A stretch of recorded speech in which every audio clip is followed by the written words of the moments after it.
All right, so now I'm going to talk about how to write text ads for search engines, and I'm going to go over four things. I'm going to talk about the basic elements, going to go over the best practices, going to explain some of the restrictions and what you can and cannot do, and then we'll go over some real-world examples. So first things first, basic elements.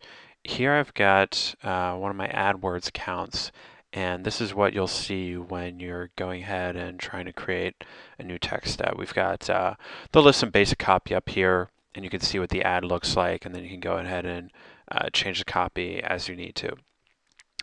So there are 5 rows of information to fill in. You have the headline, which can hold up to 25 characters, and I'm going to go ahead and put in a new headline for, say, a dog food ad. So I've got buy dog food. And then we've got 2 description lines, and they can each hold up to 35 characters. So I'm going to go ahead and put in a description at the top. I'm going to go with the official dog food website, and then I'm going to go with, say, 40% on more healthy brands. Now the next line is the display URL. Which can hold, again, 35 characters. And the main thing here is the base domain needs to be the same. I'm actually going to make up a site. Let's call it www.dogfood.com. Now the destination URL is where exactly people will land on your website when they click through to the ad.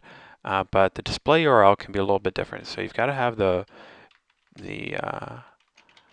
base domain the same, but what you can do is you can create what appears to be a more targeted page. So you could have them land, you could have the display URL be dogfood.com slash cheapest, let's say.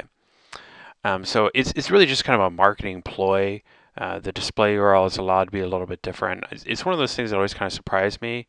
I understand sometimes when you've got a URL that goes on for 50 or 100 or 200 characters because there's some long, meaningless text that you don't want to have that show up in the display URL.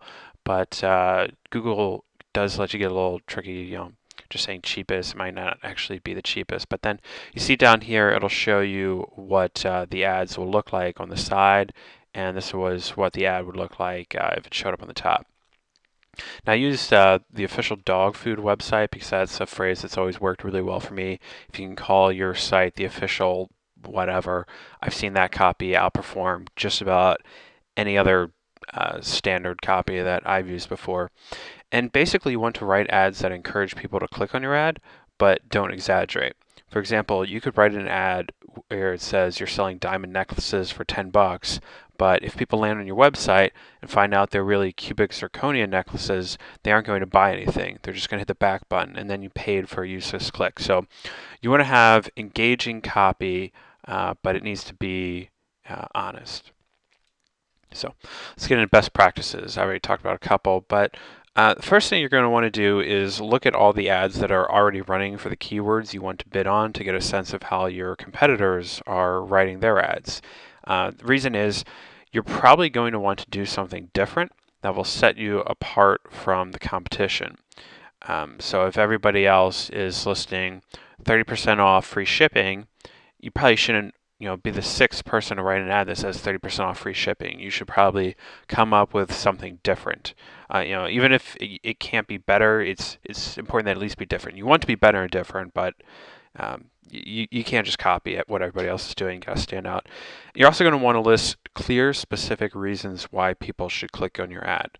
For example, you could write a phrase like big sales, but it would be more effective to say save 40%. Now, I've seen this time and time again. People clearly respond more to specific claims than general claims. All right. So you also want to tell people about what you are selling. So mention your product by using keywords that people are likely to search for. If you go to Google and do a search, you'll notice that they bold the font on any word that was in your query. So if you search for buy pet food, the words buy, pet, and food will be bolded wherever they show up in the ads or the organic search results. So if you're selling pet food, it would make sense to have the word pet food in your ad, because if somebody does a search for pet food, then that pet food will be bolded. And when people see big bold letters for the things they're searching for, they're more likely to click on the ad. You also want to match the text of the ad to the specific page people will land on when they click on your ad. For example, if you sell dog food, cat food, and bird food, you don't want all your search ads to land people on your homepage.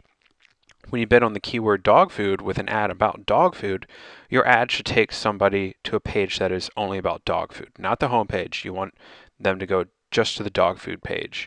The reason is people are a lot more likely to buy something from you if you show them what they're interested in right away. Just to give you one example, I worked on a website where the kind of products we were selling were constantly changing, and there would occasionally be times where irrelevant products would show up at the top, and it was common for people to not even bother to scroll down and see the relevant products. We would see our conversion rate drop from 15% down to 5%, just because people didn't want to scroll down to find the things that they were originally searching for. And that's just scrolling down. It dropped from 15% to 5%. So it's really important to right away show people what they're looking for once they land on your website. Now, restrictions. There's a lot, but I'm only going to go through the most important ones right now. Number one, you're not supposed to use another company's trademarks in your ad copy. So if a company notifies Google that their trademark term is being used in another person's ads, Google will block those ads from showing up. For example, if you ran some web copy that had trademark terms like Kraft or Hershey's in your ad, Google is not going to let those ads run. Now, you're not going to get into any real trouble. You're not going to get sued, and Google doesn't care. They're not going to do much of any. If you really, really, really abuse it, they might do something, but in my experience, they don't do anything. They just don't let your ad run. So a lot of people will throw in a trademark term just to see if it's already banned, and then go ahead and if their ads get rejected, they submit new ads. But that's kind of the industry standard. Number two, ad copy must be accurate. So Google's official policy on accuracy is that it doesn't allow ads that make inaccurate claims. Now, as you can imagine, it would be very difficult to enforce that rule. So in reality, what Google does is they have a set of rules that allow them to automatically detect obviously, flagrantly inaccurate ads. So for example, if you have a dating site and you write in the ad copy, let's say, your friend has a crush on you, learn more. Okay, that's obviously inaccurate because your website can't possibly know every single person who would see your ad on a search. It's just obviously flagrantly false. So that's the sort of thing that they can easily pick up on and reject. An example of a more difficult claim to evaluate would be switching to Geico could save you over $500. Now, I suspect a very small percentage of people, probably less than 1%, would actually save $500 in a year if they switch to Geico. But that's kind of subjective, and Google would need to do a lot of work to figure out whether or not that ad is accurate. So 99% of the times that ad's going to be fine. You're not going to get a phone call from somebody in Google saying, hey, you need to show us the proof of how people are saving $500 a year.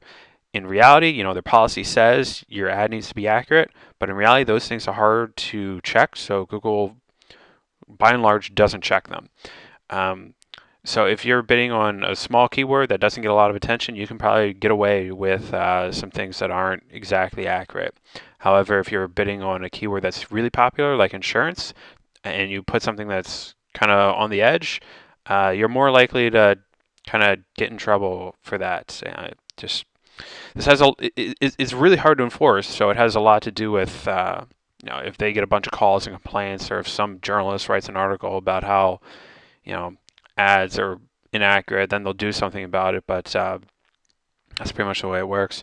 Next, ad copy needs to look professional. If you capitalize 4 words in your ad, Google considers that to be excessive capitalization. So you cannot have more than 4 words capitalized.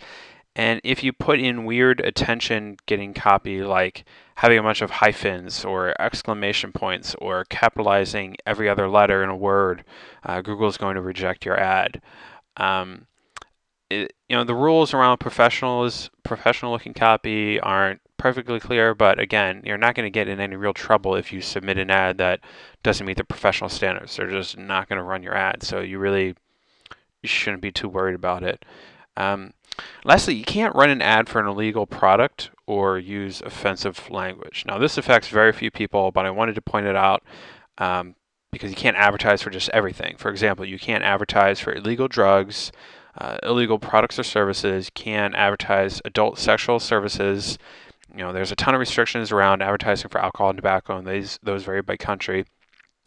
There's a lot more restrictions than just these four things, but these are the common ones that people ask about. So if you want to learn more, you can always go to the Google AdWords site and get more of a rundown.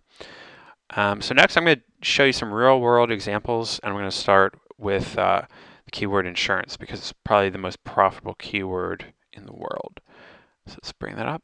So here I have a query I did for the word insurance. So here are 3 ads here. You can tell because they've got a yellow background. Hopefully you can kind of see that. So the first one is for State Farm. So they've got State Farm, and then the trademark symbol, State Farm Car Insurance / State Farm. Now this registered symbol is actually pretty interesting. I personally have had small success by putting that in there. It makes your ad look more official, makes your brand look more trustworthy. I imagine if it were supremely awesome thing to do with your copy, everybody would be doing it. So it's been kind of a minor success for me. Maybe you'd have more success or less success, I'm not sure. But it's an interesting thing to do.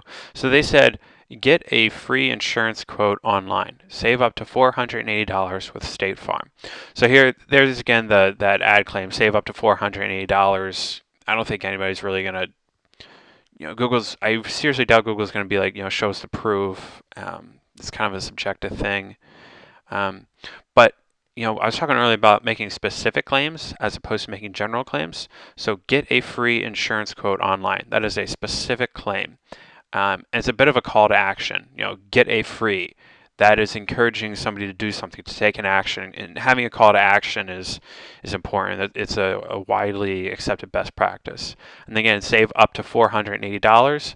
That's specific. That's $480. It's not save a bunch of money. So that's something that you would expect to be more successful. And here we've got Progressive Insurance - insurance made easy. So again, you see the keyword I searched for was insurance, and you can see how insurance is showing up bolded everywhere in these 3 paid ads and then even in the organic section. So that's kind of the importance of having the keyword in the search ad copy. And I think that's going to wrap it up for now.